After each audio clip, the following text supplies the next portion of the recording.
দর্শক, ২৪ সালের মে মাসের এক রোদশাস্য রাত। ঘড়ির কাঁটায় তখন পৌনে একটা।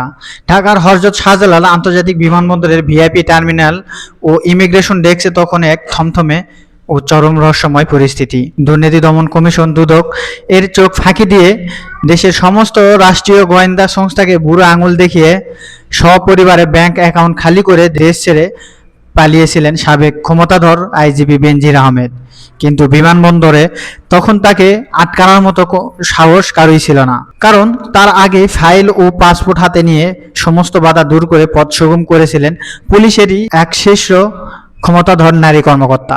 দীর্ঘদিন বিষয়টি ধামাচাপা দেওয়া হলেও সম্প্রতি বিমানবন্দর থেকে ফাঁস হওয়া একটি চাঞ্চল্যকর ক্লোজ সার্কিট ক্যামেরা বা সিসিটিভি ফুটেজ পুরো দেশের মানুষের চোখ কপালে তুলে দিয়েছে। সেই হাই ডিফেনশন ফুটেজে দেখা যায় কুখ্যাত বেনজির আহমেদকে নির্ভীক এবং রাজকীয় প্রোটোকল দিয়ে সিঙ্গাপুর এয়ারলাইন্সের একটি ফ্লাইটে তুলে দিচ্ছেন এক নারী কর্মকর্তা। বেনজিরের কাগজপত্র নিয়ে তাকে ইমিগ্রেশনে সমস্ত ডেস্ক পার করিয়ে দিচ্ছেন তিনি। প্রিয় দর্শক, অনুসন্ধানে বেরিয়ে এসেছে এই রহস্যময় নারীর আসল পরিচয়। তিনি আর কেউ নন, র্যাব সদর দপ্তরের অপারেশনের উইংয়ের তৎকালীন সিনিয়র সহকারী পরিচালক এবং অতিরিক্ত উপ পুলিশ কমিশনার শাহেদা সুলতানা।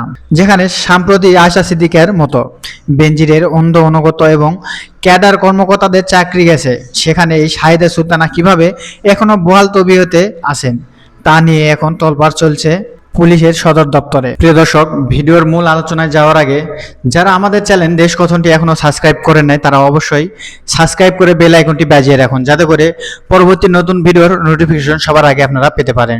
প্রিয় দর্শক, এই বেনজির আহমেদ এই সাধারণ মানুষের উপর যে টর্চার করেছে এবং জামাত শিবির সব বিএনপি নেতাদের উপর যে নির্মম অত্যাচার করেছে তা বলার বাইরে। আর হাজার হাজার কোটি টাকা দেশ থেকে পাচার করেছে। বিদেশের মাটিতে তিনি নিজে ফ্ল্যাট কিনেছেন, দেশের জনগণের টাকা লুটপাট করে খেয়েছে বেনজির আহমেদ। দুবাইয়ে গিয়ে গ্রেফতার হয়েছে, বাংলাদেশে পার পেয়ে গেলেও দুবাইয়ে গিয়ে সে ঠিকই কট খেয়েছে। তো প্রিয় দর্শক, এইরকম আরো বহু আওয়ামী দোসর লুকিয়ে আছে এই পুলিশ কর্মকর্তাদের ভিতর। তাদের অতি দ্রুতই তাদের ধরে শাস্তির আওতায় নিয়ে আসতে হবে, কারণ ২৪-এর পরবর্তীতে কোনো দোসর বাংলাদেশের পুলিশের মধ্যে থাকতে পারে না। যে ছাত্রছাত্রীদের নির্মমভাবে, দেশের জনগণকে নির্মমভাবে তারা পিটিএসে হত্যা করেছে, এটার বিচার তারেক রহমানের করতে হবে, এই সরকারের করতে হবে। যদি করতে না পারে তারা ব্যর্থ। তো প্রিয় দর্শক, এখন আসা যাক ভিডিওর মূল আলোচনায়। প্রিয় দর্শক, অতিরিক্ত এসপি শাহেদা সুলতানা এবং কুখ্যাত বেনজির আহমেদের এই সিন্ডিকেটের শিকড় কিন্তু এক রাতে গজিয়ে ওঠেনি। এর পিছনে রয়েছে দীর্ঘ বছরের এক পারিবারিক এবং ক্ষমতার গভীর সখ্যতা। বেনজির আহমেদ যখন র্যাবের মহাপরিচালক অর্থাৎ ডিজি র্যাব ছিলেন, শাহেদা সুলতানাও তখন র্যাব সদর দপ্তরে তার অত্যন্ত বিশ্বস্ত বলয়ে কর্মরত ছিলেন। পরবর্তীতে বেনজির যখন পদোন্নতি পেয়ে পুলিশের সর্বোচ্চ পদ তথা আইজিপি হন, তখনই তারই সরাসরি খাতিরে শাহেদা সুলতানার পোস্টিং হয় সরাসরি পুলিশ হেডকোয়ার্টার্সের অত্যন্ত স্পর্শকাতর আইজিবি সেকশনে। দর্শক, যেখানে শাহেদা সুলতানা অফিসিয়াল বা আনঅফিসিয়াল মূল কাজ ছিল কি জানেন? তিনি ছিলেন বেনজির আহমেদের স্ত্রী এবং সন্তানদের সার্বক্ষণিক প্রোটোকল অফিসার। বেনজির পরিবারের বাজার করা, জমি কেনাবেচার ফাইল হ্যান্ডেল করা থেকে শুরু করে তাদের সমস্ত ব্যক্তিগত ও পারিবারিক লাক্সারি মেইনটেইন করতেন এই শাহেদা সুলতানা। বেনজির আহমেদ যখন চাকরি থেকে অবসরে যান, তখনও তিনি শাহেদা সুলতানার প্রতি তার স্নেহের হাত তুলে নেননি। তদবির করে শাহেদাকে পুরোনায় ফিরে আনা হয় র্যাব সদর দপ্তরের অপারেশন উইংয়ের সিনিয়র সহকারী পরিচালক হিসাবে। আর এই র্যাবের শীর্ষ পদের প্রভাব এবং ক্ষমতার ব্যবহার করেই ২০২৪ সালের ৪ মে রাতে ইমিগ্রেশন ও কাস্টমস কর্মকর্তাদের ধমক দিয়ে ভয় দেখে বেনজিরকে দেশ ছাড়তে সাহায্য করেছিলেন এই নারী পুলিশ কর্মকর্তা। বেনজির আহমেদের বিরুদ্ধে দুদকের অনুসন্ধানে যখন তার এবং তার স্ত্রী সন্তানদের নামে হাজার হাজার কোটি টাকার অবৈধ সম্পদ, সাবানা রিসোর্ট এবং শত শত ব্যাংক অ্যাকাউন্টে অস্বাভাবিক জালিয়াতি প্রমাণ মিলল, তখন দেশব্যাপী শুরু হয় তীব্র ধিক্কার। ঠিক তখনই বেনজির দুবাইয়ে গিয়ে আত্মগোপন করেন এবং সম্প্রতি সেখানে আন্তর্জাতিক মানি লন্ডারিং এর দায়ে দুবাই পুলিশের হাতে গ্রেফতার হয়ে বর্তমানে অন্ধকার কারাগারে বন্দী আছেন।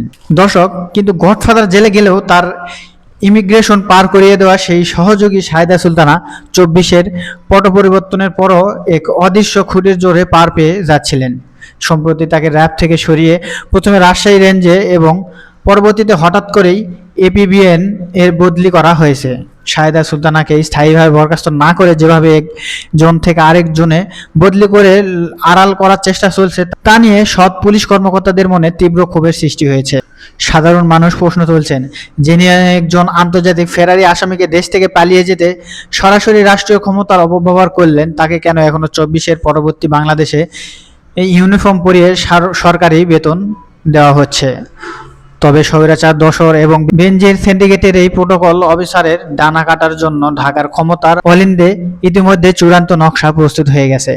বর্তমান সরকারের নীতি এবং বিএনপির শীর্ষ নেতা তা প্রধানমন্ত্রী তারেক রহমানের স্পষ্ট বার্তা। বিগত 15 বছর ধরে যারা রাষ্ট্রীয় ক্ষমতার অপব্যবহার করে দুর্নীতিবাজ, খুনি আর গুমের নায়কদের প্রোটোকল দিয়েছে, তাদের পুলিশ বাহিনী থেকে মাইক্রোস্কোপ দিয়ে খুঁজে খুঁজে বের করে চরম শাস্তির মুখোমুখি করা হবে। সম্প্রতি স্বরাষ্ট্র মন্ত্রণালয়ের জননিরাপত্তা বিভাগ থেকে জারি করা প্রজ্ঞাপনের ডিআইজি এবং অতিরিক্ত ডিআইজি সহ এসপি সহ 33 জন ঊর্ধ্ববর্তন বিতর্কিত কর্মকর্তাকে যেভাবে বাধ্যতামূলক অবসরে পাঠানো হয়েছে এবং 57 জন পুলিশ কর্মকর্তাদের যে মেগা ব্ল্যাকলিস্ট তৈরি করা হয়েছে, সেই ফাইলের ভেতর এবার যুক্ত হতে যাচ্ছে শাহেদা সুলতানার নামও। তারেক রহমানের কড়া নির্দেশনায় স্বরাষ্ট্র মন্ত্রণালয়ের শৃঙ্খলা উইং 2 শাহেদা সুলতানার বিরুদ্ধে একটি উচ্চ পর্যায়ের বিভাগীয় তদন্ত কমিটি গঠন করেছে।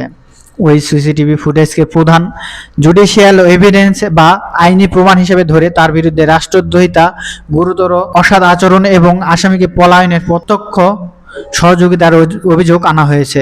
দর্শক, রাত গভীর হচ্ছে পুলিশ হেডকোয়ার্টার্সের ক্রাইম কন্ট্রোলের উপর। অতিরিক্ত এসপি শাহেদা সুলতানা হয়তো ভাবছেন এপিবিএন বদলির আড়ালে তিনি নিজেকে রক্ষা করতে পেরেছেন, কিন্তু নিয়তির চাকা যখন ঘোরে তখন কোনো প্রভাবশালী গডফাদার কিংবা পুরনো লবিং আর কাজ আসে না। তার পরম গুরু বেনজির আহমেদ আজ দুবাইয়ের অন্ধকার কারাগারে বন্দী হয়ে নিজের পাপের শাস্তি ভোগ করছেন।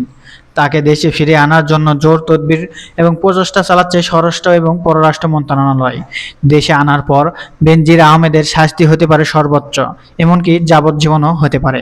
এই বেনজির আহমেদ ছিলেন বাংলাদেশের বিরোধী দল, বিশেষ করে জামাত শিবির, বিএনপি এবং ছাত্র দলের নেতাকর্মীদের উপর চালানো পৈশাচিক গুম খুনের মাস্টারমাইন্ড।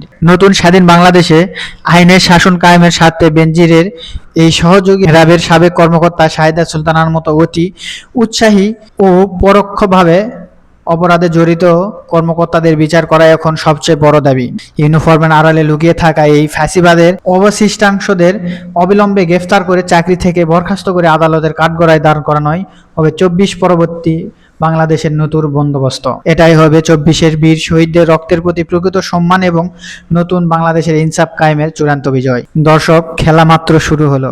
শাহেদার শেষ রক্ষা যে আর হচ্ছে না তা তার ফাইলের উপর পড়া লাল গালির দাগই বলে দিচ্ছে। এই শাহেদা সুলতানা সহ এই আওয়ামী দোসর যারা এই পুলিশ কর্মকর্তাদের ভিতর আছে, তাদেরকে ধরে ফাঁসি দিতে হবে জনসম্মুখে। তারা নির্মমভাবে আমাদের ছাত্রছাত্রীদের হত্যা করেছে, শিক্ষার্থী সাধারণ মানুষদেরকে হত্যা করেছে গুলি করে নির্মমভাবে। তাদেরকে সর্বোচ্চ শাস্তি দিতে হবে অতি দ্রুতই। প্রিয় দর্শক, বেনজির আহমেদকে অতি দ্রুত বাংলাদেশে এনে তাকেও সর্বোচ্চ শাস্তি দেওয়ার আহ্বান জানাচ্ছি। প্রিয় দর্শক, এতক্ষণ পর্যন্ত পুরো ভিডিওটি দেখলেন। তো দর্শক, আপনারা কি মনে করেন শাহেদা সুলতানা সহ পুলিশে লুকিয়ে থাকা এমন বেনজিরের শত শত সহযোগীদের কি এখনই গ্রেফতার করা উচিত নাকি উচিত নয়? জানান আমাদের মন্তব্যের ঘরে। আর ভিডিওটি ভালো লাগলে অবশ্যই বেশি বেশি করে শেয়ার করবেন। যারা এখনো চ্যানেলটি সাবস্ক্রাইব করেন না তারা এখনই সাবস্ক্রাইব করে বেল আইকনটি বাজিয়ে রাখুন, যাতে করে পরবর্তী ভিডিওর নোটিফিকেশন সবার আগে আপনারা পেতে পারেন। তো আজকের মতো এখানে বিদায় নিচ্ছি, দেখা হবে পরবর্তী ভিডিওতে। সবাইকে ধন্যবাদ। আসসালামু আলাইকুম ওয়া রাহমাতুল্লাহ।